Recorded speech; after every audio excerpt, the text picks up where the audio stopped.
Hello बच्चों, आज मैं आप लोगों को क्लास 9th की जो आपके पास मैथ्स की एनसीईआरटी की बुक है ना, उसमें हमने अपना chapter number 6 perimeter and area start कर रखा है। आज की क्लास में हम लोग 6.6 टॉपिक करने वाले हैं, जिसमें हम area of rectangle, area of parallelogram, area of triangle, ये सारे कंसेप्ट के बारे में जानने वाले हैं। तो स्टार्ट करते हैं अपने 6.6 टॉपिक से। हम यहाँ पर देखिए, इसमें आपको फॉर्मूला बताया जाएगा कि कौन सा फॉर्मूला लगा के आपको जो क्वेश्चंस आपके पास आएंगे फिगर इट आउट के, उनके आंसर्स करने हैं। तो बिल्कुल ध्यान से आप इन्हें समझिएगा, इस टॉपिक को। 3-4 टॉपिक इसी पूरे आज की क्लास में हम कवर कर लेंगे। तो स्टार्ट करते हैं अपने पहले टॉपिक पे। तो वो है हमारे पास एरिया ऑफ रेक्टेंगल। देखो, एरिया ऑफ रेक्टेंगल हम सभी को पता है, वो होता है L इंटू में B, लेंथ इंटू में ब्रेथ। तो वही चीज हमें यहाँ पर बता रखी है। From perimeter we move to area. First exercise में हमने पैरीमीटर का कंसेप्ट किया था, उससे रिलेटेड क्वेश्चंस कर लिए थे। अब हम एरिया पे आ गए, जो कि क्या होता है यहाँ पर, to the amount of space occupied by 2 dimensional region in a plane. वो स्पेस जो एक 2 डायमेंशन फिगर लेती है उसे बोलते हैं, स्पेस जो वो लेती है उसे बोलते हैं area. Measurement is always relative to something we call a unit. For area the unit is 1 into 1 square. Its area is taken as to be 1 unit square, also written as 1 square unit. तो वो आपसे कह रहा है कि जो area में हम यूनिट यूज़ करते हैं मेजरमेंट के लिए, नॉर्मली हम क्या करते हैं, चाहे मीटर हो चाहे सेंटीमीटर हो, कुछ भी हो, उसमें यूनिट स्क्वायर ज़रूर लगाते हैं। मीटर है तो मीटर स्क्वायर लगाते हैं। You know from grade 8 that the area of the rectangle with side a unit and b unit is a b. हम 8th क्लास में पढ़ के आए हैं कि अगर हमारे पास एक रेक्टेंगल है जिसकी साइड ए और बी है, मतलब लेंथ ए हो गई, ब्रेथ बी हो गई, तो उसका एरिया ए इंटू में बी आ जाएगा। ठीक है, तो वही चीज आपको दे रखा है यहाँ। 1 यूनिट का एक स्क्वायर था, तो इसका एरिया ये आ गया। यहाँ 1 यूनिट और बी यूनिट का एक रेक्टेंगल है, तो 1 को बी से इंटू करोगे तो बी स्क्वायर यूनिट एरिया आ जाएगा। तो यहाँ स्क्वायर का और रेक्टेंगल का एरिया कंबाइन करके दे रखा है। ये जैसे आपके पास स्क्वायर है तो इसका एरिया हो जाएगा साइड इंटू साइड, तो 1 इंटू 1, तो 1 स्क्वायर यूनिट। ये आपके पास क्या दे रखा है, रेक्टेंगल है, तो L इंटू बी, तो बी है और L को 1 ले लिया अगर हमने, तो 1 into b square unit. Again ये आपको स्क्वायर दे रखा है, ये आपको क्या दे रखा है, यहाँ रेक्टेंगल दे रखा है। तो A इंटू बी करोगे तो ए बी, ए इंटू ए करोगे तो ए स्क्वायर। तो इस टॉपिक में सिर्फ आपको area of rectangle and area of square बता रखा है। नेक्स्ट टॉपिक में आपको एरिया ऑफ पैरेललोग्राम के बारे में बता रखा है। ये भी आपने 8th क्लास में किया है, पैरेललोग्राम का टॉपिक। तो you also no from grade 8 the formula for the area of parallelogram. तो आप ऑलरेडी क्लास 8 से भी इस फॉर्मूले को जान के आए हो। यहाँ पर उन्होंने एक फिगर भी दे दिया है, ये रही आपके पास वो पैरेललोग्राम की फिगर ABCD की। अब इन्होंने यहाँ पर क्या किया, पैरेललोग्राम को इन्होंने कुछ पार्ट्स में डिवाइड कर दिया है।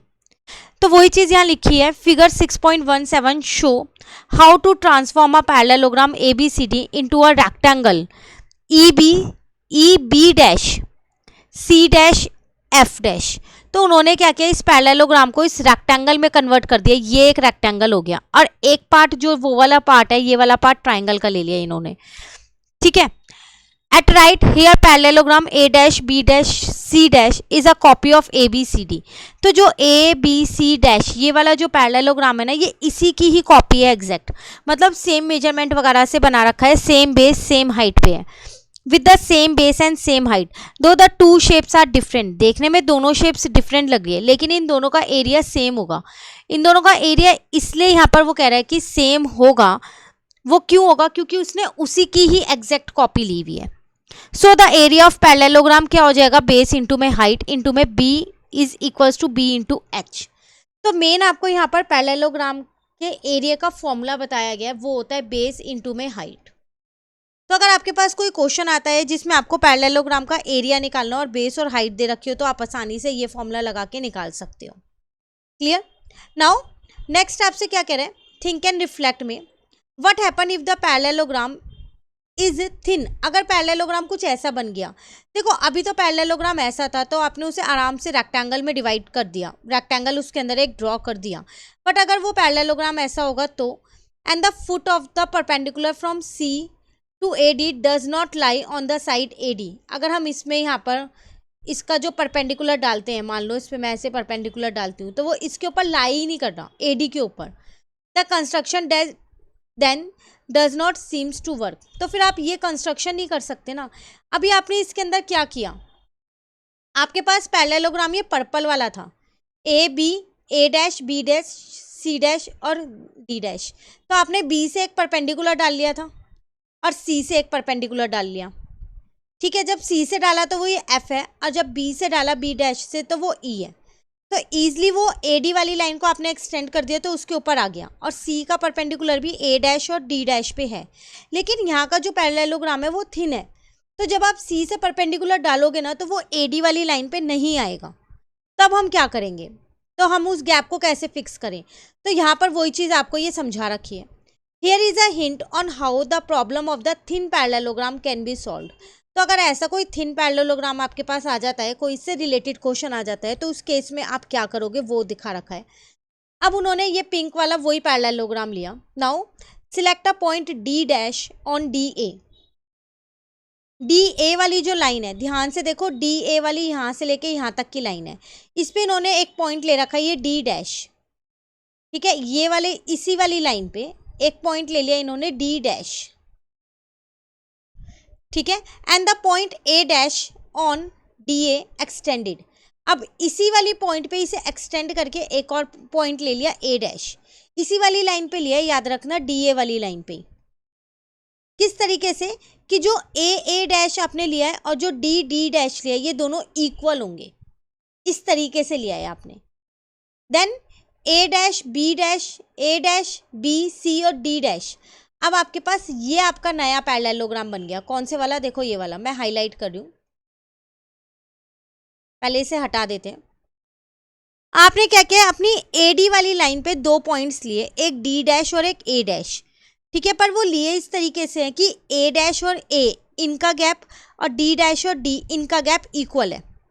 तो अब आपके पास एक नया पैरेललोग्राम आ गया, वो आ गया ए डैश बी सी और डी डैश डी डैश, ये वाली लाइन नहीं, ये पिंक वाली लाइन, ये वो पैरेललोग्राम आ गया यहाँ तक, ठीक है। And since triangle C D D dash, C D D dash, ये वाला ट्राइंगल और ये वाला ट्राइंगल, जो ग्रीन वाले दो ट्राइंगल बन रहे हैं, अब मैं इसे हटा रहा हूँ, ध्यान से देख लो, ग्रीन वाले जो दो ट्राइंगल्स बन रहे हैं ये दोनों ट्राइंगल्स कॉन्ग्रुएंट होंगे, इनका एरिया जो है वो सेम होगा जो ए बी सी डी का था, क्योंकि हमारे पास वही सेम पैरेललोग्राम है, वही सेम बेस है और वही सेम हाइट है, इसीलिए। तो ये दोनों ट्राइंगल्स जो है वो मेरे कॉन्ग्रुएंट ट्राइंगल्स होंगे और इनका एरिया जो है वो सेम होगा जो एरिया इनका है ए बी सी डी का, इस पूरे का, यहाँ से लेके यहाँ तक का। क्लियर। तो अगर थिन पैरेललोग्राम आता है तो आपको इस तरीके से करना है, फॉर्मूला सेम वही लगेगा, बेस इनटू हाइट वाला। Now the area of rectangle can be found when we know the length of its sides. कह रहे एरिया ऑफ रेक्टेंगल तो हम तभी निकाल सकते हैं जब हमारे को उसकी लेंथ पता हो, साइड्स की, मतलब एल और बी पता हो, तभी तो आप एरिया निकाल पाओगे। Is the same true for parallelogram, क्या पैरेललोग्राम के केस में भी ऐसी है। That is can we find the area of parallelogram when we know the length of its sides. तो अगर मैं यहाँ पर ये एक पैरेललोग्राम है, मुझे मान लो ये भी पता है ये दोनों 6 है और ये दोनों 8 है, तो क्या मैं इसका एरिया निकाल सकती हूँ। तो देखो इसके एरिया का फॉर्मूला है बेस इंटू माई हाइट। तो अगर आप यहां से परपेंडिकुलर डालते हो,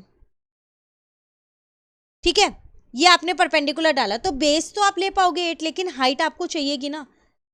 पर रेक्टेंगल के केस में अगर आपको L इंटू बी ये पता है, मान लो दोनों 8 और 8 है, ये 6 और 6 है, तो आप एरिया निकाल सकते हो क्योंकि इसमें आपको हाइट नहीं चाहिए। क्या पैरेललोग्राम के केस में सेम है? नहीं, पैरेललोग्राम के केस में आपको हाइट की भी ज़रूरत पड़ेगी, खाली लेंथ ऑफ साइड से आप एरिया नहीं निकाल सकते। क्लियर।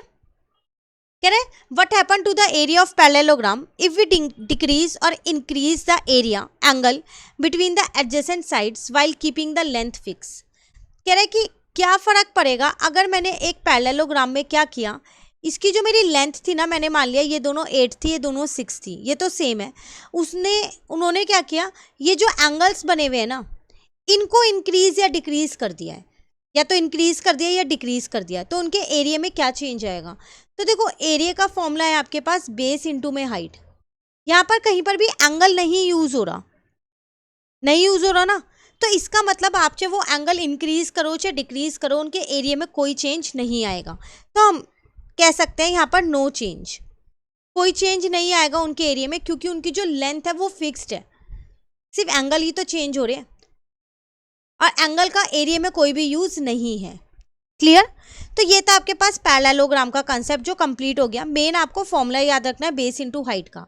नाउ अब आ जाते हैं हम एरिया ऑफ ट्राइंगल पे। ये काफ़ी इंपॉर्टेंट टॉपिक है क्योंकि इसमें आप एक नया फॉर्मूला सीखने वाले हो। चलिए स्टार्ट करते हैं। तो आपसे क्या कह रहे हैं यहाँ पर, next we work out a formula for the area of triangle. चलो अब हम एरिया ऑफ ट्राइंगल के बारे में जानते हैं। One way to proceed is to first consider the case of right angle triangle and the other triangles. एक तरीका ये है कि पहले आप एक राइट एंगल ट्राइंगल का देखो और एक अदर ट्राइंगल का देखो। तो देखो राइट एंगल ट्राइंगल का आपको पता है हाफ इंटू में बेस इंटू में हाइट होता है, पता है ना। अब अदर ट्राइंगल्स में कौन सा यूज होगा वो मेन है, आपको यहाँ पर देखना है। In both cases we enclose the triangle in a rectangle. पर हम यहाँ दोनों केस में क्या करेंगे, ट्राइंगल जो बनाएंगे ना वो रेक्टेंगल के अंदर बनाएंगे। Then we use the formula for area of rectangle. तो हम उसके बाद क्या करेंगे, अपना एरिया ऑफ रेक्टेंगल का फॉर्मूला यूज करेंगे। ठीक है, we find as a result that the area of triangle with base b unit and height h unit is half the area of rectangle with base b unit and height h unit. That is area is equal to half into में base into height. वो आपसे यहाँ पर क्या कह रहा है, देखो उन्होंने क्या किया, उन्होंने बोला कि हम रेक्टेंगल के अंदर अपना ट्राइंगल बना रहे हैं, बन रहे दो ट्राइंगल बन रहे हैं इस रेक्टेंगल के अंदर। तो जो रेक्टेंगल का मान लो पूरा जो एरिया है वो बेस इंटू में हाइट है, ये है b इंटू में h। तो इस ट्राइंगल का एरिया क्या हो जाएगा, उसका हाफ होगा, यही होगा ना। तो ये उसका हाफ उन्होंने यहाँ निकाल दिया। You may wondered like earlier there is a gap in our argument. What would we do if the angle EFG, जो यहाँ पर एंगल बनना है EFG, ये वाला एंगल जो है, ये मैं इसको हाईलाइट कर दूँ, देखो सेकेंड वाली फिगर में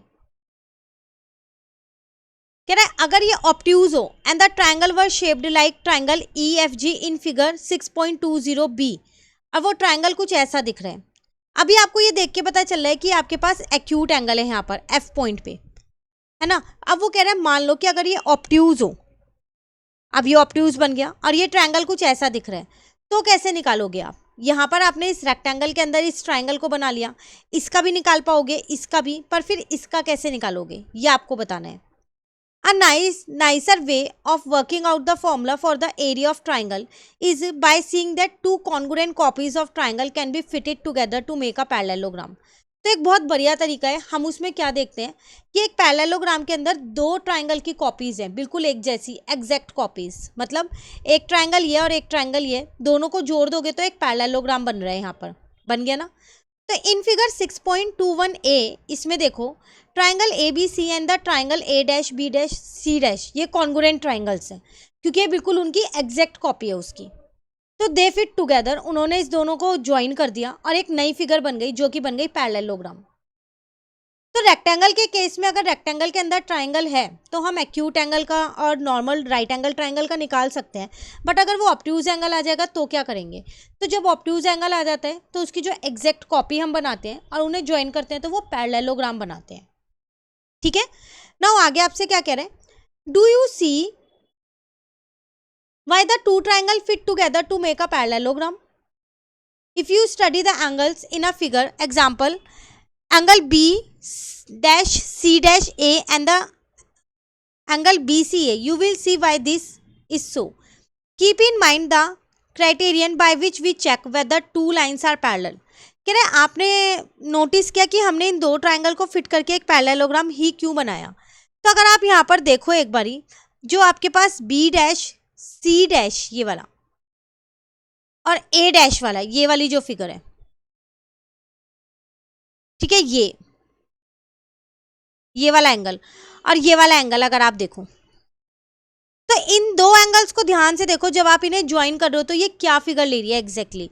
आपने ये वाली फिगर यहाँ पर बनाई है ऐसे, ये बनी हुई, और इसी के ऊपर आप इसको इसी के साथ लगा रहे हो, है ना, जिसको आप B' को D नाम दे रहे हो, C' को A नाम दे रहे हो। तो ये वाले दोनों एंगल्स ज्वाइन हो गए और ये वाले दोनों एंगल्स ज्वाइन हो गए, A' और C और C' और A, यही हुआ। We already know that the area of parallelogram base into height, हमें पता है एरिया ऑफ पैरेललोग्राम का फॉर्मूला होता है बेस इंटू हाइट, है ना। तो पैरेललोग्राम में दो ट्राइंगल्स लगे हुए हैं, तो फिर एरिया ऑफ ट्राइंगल का फॉर्मूला क्या हो जाएगा, हाफ कर दो, क्योंकि ये दो ट्राइंगल्स का फॉर्मूला है एक तरीके से, इसके अंदर दो ट्राइंगल्स हैं तो दो ट्राइंगल्स का फॉर्मूला है बेस इंटू हाइट, तो एक ट्राइंगल का निकालना होगा तो आधा करूंगी ना, तो हाफ बेस इंटू हाइट। तो वही चीज़ वो आपको यहाँ पर बताना चाह रहे हैं कि आप एरिया ऑफ पैरेललोग्राम की हेल्प से बहुत आसानी से आप एरिया ऑफ ट्राइंगल का फॉर्मूला एरिया ऑफ पैरेललोग्राम के फॉर्मूले से निकाल सकते हो। अब आपको ये पता चल गया कि जो एरिया ऑफ पैरेललोग्राम है वो दो ट्राइंगल से मिलके बना हुआ है। क्लियर हो गया यहाँ तक का कंसेप्ट। चलिए अब आगे क्या कह रहा है, a property of the median of triangle. अब ट्राइंगल का मीडियन की बात कर रहे हैं हम यहाँ पर। From the above formula we reach a simple but beautiful conclusion about any of the medians of a triangle. A median is a line segment joining a vertex of a triangle to the midpoint of the opposite side। देखो सबसे पहली बात जो median है वो क्या होता है वो हमें पता होना चाहिए कि है क्या चीज़ें मीडियन। तो एक ट्राइंगल के अंदर मीडियन एक वो लाइन सेगमेंट होती है जो एक वर्टेक्स से, मान लो इस ए से इसकी अपोजिट साइड पे डल रही है, इस वर्टेक्स की अपोजिट साइड है बी सी, और वो इसको क्या करती है दो इक्वल पार्ट्स में बांटती है, ये इसका मिड पॉइंट बन जाता है डी बी सी का। क्लियर। तो इस वाली फिगर में अगर आप देखो तो AD जो है वो आपकी मीडियन है इस पूरे ट्राइंगल की, और ज़रूरी नहीं आप इसे A से ही डालो, B से भी डाल सकते हो। B की अपोजिट साइड ये है तो इस पे डलेगा, C से डालोगे C की अपोजिट साइड ये है तो इस पे डलेगा AB पे। तो एक ट्राइंगल के अंदर टोटल 3 मीडियन आप बना सकते हो क्योंकि उसमें 3 वर्टिसेस होती हैं। क्लियर हो गया यहाँ तक। अब आगे आपसे क्या कह रहे हैं, consider triangle ABD and ACD। अब ये देख लो आप यहाँ दो ट्राइंगल्स में डिवाइड हो गया, एक बड़ा ट्राइंगल, एक ABD और एक ACD में। Their base are equal, BD is equal to CD। इनके बेस लेकिन इक्वल है क्योंकि D जो है वो मिड पॉइंट है BC का, and they have equal height, और इनकी हाइट भी इक्वल ही होगी क्योंकि ये एक ट्राइंगल के अंदर ही तो दो ट्राइंगल बने हुए हैं, तो इनकी हाइट भी तो इक्वल ही होगी। तो using the formula for the area of triangle we see that they have equal area. जब इनकी हाइट इक्वल है, इनका बेस सेम है, तो इनका एरिया भी सेम होगा। तो इसका मतलब जो एक मीडियन है एक ट्राइंगल को दो ट्राइंगल्स में डिवाइड करता है, तो उन दोनों ट्राइंगल्स का एरिया क्या होता है, हमेशा इक्वल होता है। क्लियर। तो we state this as a theorem, a median of a triangle divides it into two triangle with equal area. तो उन्होंने इसे एक थ्योरम बना दिया कि जो एक मीडियन है जब वो एक ट्राइंगल को दो ट्राइंगल्स में डिवाइड करता है तो उनका जो एरिया होता है वो क्या होता है, इक्वल होता है। क्लियर हो गई। तो ये इंपॉर्टेंट है, एग्जाम में भी आ सकता है, और दूसरा जब आप क्वेश्चंस करोगे जब काम आएगा। ठीक है। नाउ अब आगे आपसे क्या कह रहे हैं, does this come as a surprise, it should. After all triangle ABD and triangle ACD are differently shaped. कह रहे हैं आपको नहीं लगता कि ये कुछ सरप्राइजिंगली है, क्योंकि अगर आप ध्यान से देखो यहाँ पर तो जो आपका ट्राइंगल ABD है और जो ट्राइंगल ACD है तो ये डिफरेंट शेप के हैं, सेम शेप के नहीं है। ध्यान से देखो, ये अगर आप देखोगे तो इसमें आपके पास तीनों ही एंगल एक्यूट एंगल मिल रहे हैं एक तरीके से, और अगर आप इसे देखो तो इसमें एक ऑब्ट्यूज भी मिल रहा है आपको। कहने के लिए तो दोनों ट्राइंगल्स आपके पास डिफरेंट ट्राइंगल्स हैं क्योंकि इनकी शेप्स डिफरेंट है। ठीक है, that is not congruent to each other, but we have just prove that they have the same area. तो ये तो कॉन्ग्रुएंट ट्राइंगल्स नहीं हुए क्योंकि इनकी शेप्स अलग अलग है, पर हमने अभी ऊपर प्रूव करके आए हैं कि जो इनका एरिया है वो सेम एरिया होगा। करके आए ना, इनका एरिया सेम है क्योंकि इनका बेस सेम है, BD और CD सेम है, और इनकी जो हाइट है वो सेम है। और एरिया ऑफ ट्राइंगल का फॉर्मूला क्या होता है, हाफ बेस इंटू हाइट, और बेस और हाइट ही चाहिए, और वो दोनों के ही सेम है, तो फिर एरिया सेम ही आएगा, पर इनकी शेप तो अलग अलग है। तो we shall spoil the surprise by revealing that it is possible, but we will not tell you the least number of pieces required, try to find the answer. अब वो उन्होंने थिंक एंड रिफ्लेक्ट में आपको बताया क्या, since triangle ABD and ACD have equal area, you may wondered can we divide triangle ABD using straight cut into two or more pieces that we can then rearrange to exactly cover triangle ACD. What do you think? Is it possible? कह रहा है अगर मैं triangle ABD को दो या दो से ज़्यादा पीसीज में कट कर लूँ और उसको रीअरेंज करके एग्जैक्ट इसके ऊपर प्लेस करूँ तो क्या वो प्लेस हो पाएगा? नहीं हो पाएगा। क्यों? क्योंकि इनकी शेप अलग अलग है। जब शेप सेम होगी, कॉन्ग्रुएंट होंगे ट्राइंगल्स, तभी तो वो एक दूसरे के ऊपर ओवरलैप हो सकते हैं, है ना। तो वो चीज़ यहाँ नहीं हो पाएगी। तो वो वही बोल रहे हैं, we shall spoil the surprise by revealing that it is possible. ऐसा हो सकता है, but we will not tell you the least number of pieces required. But हम ये नहीं बता सकते कि कितने पीसीज में उन्हें काटें कि वो एग्जैक्टली उसमें ACD ट्राइंगल में रीअरेंज हो जाए। Now try to find the answer. अब इसका आंसर देखते हैं। तो अब आपको यहाँ पर अगेन थिंक एंड रिफ्लेक्ट दे दिया है एक। अब जो ये आपको थिंक एंड रिफ्लेक्ट दूसरे वाला दिया है, ये इसी से रिलेटेड आपको दे रखा है। तो यहाँ पर आपको एक एक्टिविटी है जो करनी है, तो इसका आंसर आपको इस थिंक एंड रिफ्लेक्ट में मिल जाएगा। क्या कह रहा है, चलिए देखते हैं। कह रहा है आपसे यहाँ पर, suppose we are given 2 polygons P and Q with equal base. मान लो मेरे पास ऐसे 2 पॉलीगन्स हैं P और Q जिनका एरिया इक्वल एरिया है। तो पॉलीगन कोई से भी हो सकते हैं, क्वाड्रिलेटरल हो, ट्राइंगल हो, पेंटागन हो, कोई से भी हो सकते हैं। ठीक है। Will it always be possible to divide one of them using straight cuts into 2 or more pieces and then rearrange the pieces to exactly cover the other polygon. कह रहे हैं कि ये हमेशा पॉसिबल होगा। मान लो मेरे पास वो 2 पॉलीगन्स जो हैं वो P और Q ट्राइंगल की शेप के हैं। अब मैंने क्या किया, यहाँ पर जो ये पॉलीगन P है ना, इसको मैंने स्ट्रेट कट किया, मतलब स्ट्रेट इसे कट किया है किसी भी तरीके से। ऐसे कट कर दिया मैंने, देन ऐसे कट कर दिया। ठीक है, 2 या 2 से ज़्यादा पीसीज में मैंने इसको कट किया और उसके बाद मैंने इसे क्या किया, रीअरेंज किया इस तरीके से कि वो इसको कवर कर ले, क्योंकि इनका एरिया सेम है दोनों का, तो फिर वो इसको कवर करेगा। क्या ऐसा हो सकता है? तो try this out for familiar shape. अब आपको यहाँ पर कुछ शेप्स दे रखे हैं, इससे आपको ये करके देखना है। आपको एक स्क्वायर लेना है और एक नॉन स्क्वायर रेक्टेंगल लेना है जिनका एरिया इक्वल हो। तो आप ले सकते हो एक स्क्वायर लेना और एक नॉन स्क्वायर रेक्टेंगल, मतलब स्क्वायर ऐसा लेना जिसकी सारी साइड्स इक्वल होंगी और एक ऐसा रेक्टेंगल लेना जिसकी लेंथ और ब्रेथ होगी। तो अगर मान लो मैंने स्क्वायर यहाँ पर ले लिया 4 यूनिट का और जो रेक्टेंगल है वो मैंने यहाँ ले लिया 2 यूनिट का और 8 यूनिट का। तो अगर मैं इसका एरिया देखूँ तो इसका एरिया मेरे पास 4 × 4 16 आएगा, और अगर मैं इसका एरिया देखूँ तो 8 × 2 16 आएगा। L × B करेंगे तो इनका एरिया सेम है। अब आपको क्या करना है, स्क्वायर या रेक्टेंगल इन दोनों में से आपको क्या करना है, एक को स्ट्रेट कट कर देना है, 2 या 3 पीसीज में कट कर लो और उसके बाद दूसरी फिगर पे ओवरलैप उसे पेस्ट करके देखो क्या वो एग्जैक्ट फिगर बना रहा है या नहीं बना रहा। तो ये आपको घर पे करके देखनी है एक्टिविटी। ज़रूरी नहीं है आप 4 और 4 8 और 2 ही लो, कोई और भी ले सकते हो, बट ध्यान रखना उनका एरिया इक्वल होना चाहिए। ठीक है। सिमिलरली आपको 2 ट्राइंगल्स लेने डिफरेंट शेप के हैं बट उनका एरिया इक्वल होना चाहिए। तो एरिया के केस में आप हाफ बेस इंटू हाइट लगाओगे, तो बेस और हाइट इक्वल लेना। जैसे इन्होंने यहाँ पर देखो 2 ट्राइंगल्स ले रखे हैं, ये इनका बेस और हाइट सेम है बट इनकी शेप अलग है। तो आप ऐसे ही 2 ट्राइंगल्स बना के एक ट्राइंगल को बिल्कुल स्ट्रेट कट करना 2 या 3 पीसेज में और दूसरे ट्राइंगल की शेप में रीअरेंज करने की कोशिश करना। ठीक है। नेक्स्ट में आपको क्या करना है, एक ट्राइंगल लेना है और एक स्क्वायर लेना है जिनका एरिया इक्वल होना चाहिए और उसके बाद ट्राई करना है। कह रहे formulate a conjecture of your own about this. उसके बाद जो भी कंक्लूजन आपने निकाला वो कंक्लूजन आपको यहाँ लिखना है। अगर आपका वो जो पीसीज हैं 2 और मोर पीसीज जो है वो एग्जैक्टली रीअरेंज हो पा रहे हैं दूसरी वाली शेप के जैसे, तो आप वो कंक्लूजन में लिख दोगे कि हाँ ये रीअरेंज हो रहे हैं। और अगर नहीं हो पा रहे तो भी आपको वो रीज़न देना है। जैसे ट्राइंगल है विद डिफरेंट शेप है तो वो रीअरेंज नहीं हो पाएंगे। अगर आप देखोगे ना, जब ये एक्टिविटी आप घर पे करोगे तो तीनों ही पार्ट में वो रीअरेंज प्रॉपरली नहीं हो पाएंगे। जब आप एक फिगर को 2 या 3 पीसीज में कट करोगे और उसे दूसरी फिगर में रीअरेंज करने की कोशिश करोगे तो वो मुश्किल हो जाएगा, क्योंकि उनका एरिया ज़रूर सेम है बट उनकी जो शेप्स है वो डिफरेंट है। तो आप उन पीसीज को कैसे लगाओगे, नहीं लग पाएंगे। तो वही आपको कंक्लूजन अपना यहाँ पर लिखना है। ठीक है।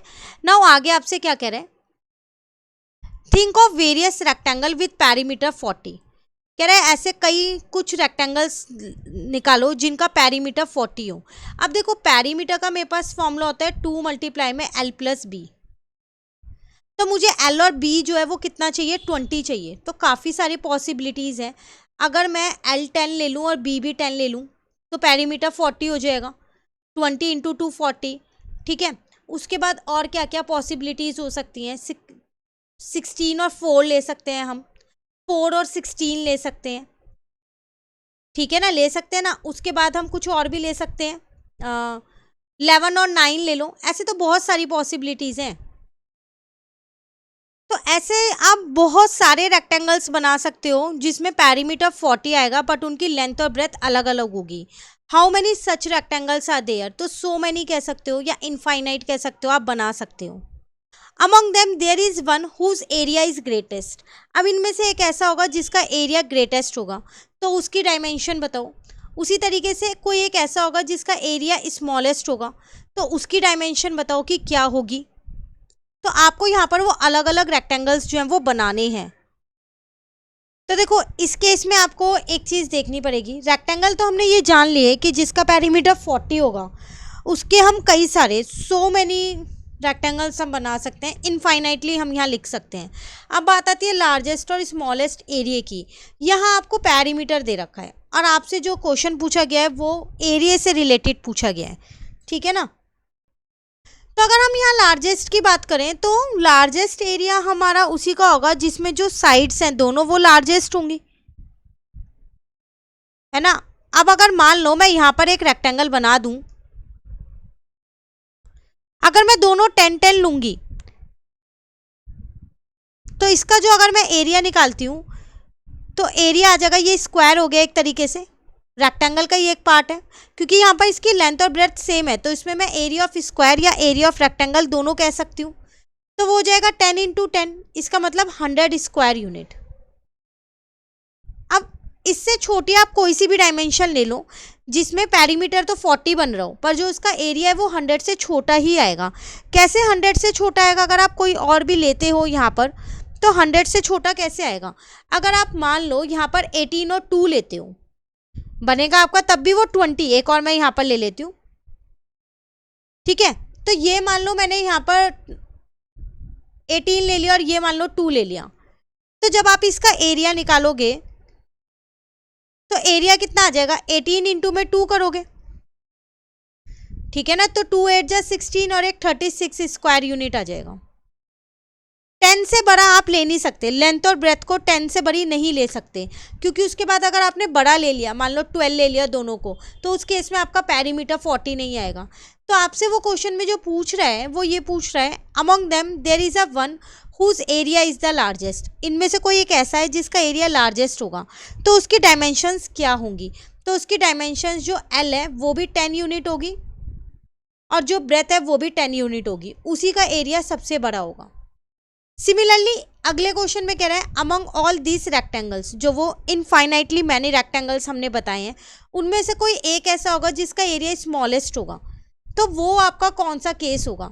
अब देखो बात करते हैं अगर हम यहाँ स्मॉलेस्ट की, तो मैंने 18 × 2 ले लिया। आप जैसे जैसे एक डायमेंशन बढ़ाओगे तो आपको दूसरी डायमेंशन घटानी पड़ेगी, तभी तो वो पेरीमीटर आपके पास 40 रह पाएगा। अब अगर मैं ये 19 करती हूँ और इसको 1 करती हूँ, तो जो इसका एरिया आएगा वो कितना आ जाएगा मेरे पास, 19 इंटू में 1, 19 स्क्वायर यूनिट, है ना। अब अगर आप इससे छोटा करने की सोचो तो क्या करोगे, इससे छोटा 1 से 0 पे तो नहीं आ सकते, नहीं आ सकते ना। तो आप एक तो यहाँ पर ये कह सकते हो कि स्मॉलेस्ट रेक्टेंगल ऐसा कोई भी नहीं होगा, ठीक है, जिसका एरिया स्मॉलेस्ट हो, और अगर होगा भी तो उस केस में जो उसकी डायमेंशंस होंगी वो आप लेंथ को अगर 19 यूनिट लेते हो तो आपको ब्रेथ को 1 यूनिट लेना पड़ेगा। सिमिलरली अगर आप लेंथ को 1 यूनिट लेते हो तो ब्रेथ को 19 यूनिट लेना पड़ेगा, या फिर लेंथ को 1 यूनिट ले लो और लिख दिया इसलिए मैंने यहाँ पर, तो ब्रेथ को आपको 19 यूनिट लेना पड़ेगा। तो बहुत ही मतलब ये 1 यूनिट है और ये देखो ये ऊपर तक जा रहा है, ऐसे बनेगा ये कुछ, अगर आप देखो तो ये इतना सा और ये ऐसे इतनी ऊपर तक चला जाएगा, बिल्कुल इतना पतला सा रेक्टेंगल बनेगा, इतना पतला सा, और ऊपर तक जाएगा 19 तक। और अगर आप ऐसे बनाते हो तो ये पूरा 19 है और ये सिर्फ 1 इतना है, तो ये कुछ ऐसे बन जाएगा, सिर्फ लेटा हुआ हो जाएगा बस वो ऐसे। क्लियर। तो इस केस में हमने लेंथ और ब्रेथ लिख दिया, क्योंकि उसके बाद अगर हम 0 लेते हैं तो वो पॉसिबल नहीं होगा। खाली 20 यूनिट्स ले लें, लेंथ ले ले ब्रेथ ना ले, वो तो पॉसिबल नहीं है। तो इसलिए हमने क्वेश्चन नंबर 2 में भी लेंथ और ब्रेथ लिख दी लार्जेस्ट के लिए, और क्वेश्चन नंबर 3 में भी लेंथ और ब्रेथ लिख दी स्मॉलेस्ट के लिए। क्लियर हो गया। तो ये था आपके पास थिंक एंड रिफ्लेक्ट का क्वेश्चन। ये एक्टिविटी ज़रूर कीजिएगा कि इसमें आपके पास जो आपने 2 और 3 पीसीज में कट किए हैं वो रीअरेंज प्रॉपरली हो पा रहे हैं या नहीं हो पा रहे। और मुझे कमेंट करके भी ज़रूर बताइएगा कि कौन कौन से पार्ट्स में प्रॉपरली रीअरेंज हो गए और कौन से पार्ट में नहीं हुए। ठीक है, चलिए अब है हीरोन्स फॉर्मूला। तो ये एक बहुत इंपॉर्टेंट टॉपिक है। जब आपके पास पुरानी एनसीईआरटी बुक थी ना, तो उसमें तो एक पूरा चैप्टर था। अब आपको एक टॉपिक दिया गया है, तो हम इसको नेक्स्ट क्लास में कवर करेंगे। इससे रिलेटेड क्वेश्चंस भी हैं, एग्जांपल्स भी, और एक्सरसाइज में भी क्वेश्चंस हैं। तो मैं आपको ये नेक्स्ट क्लास में कवर कराऊंगी। आज आप ये इतना टॉपिक जो है वो पूरा अच्छे से समझ लो। कहीं डाउट हो कमेंट करके आप मुझे ज़रूर बताइएगा। Thank you.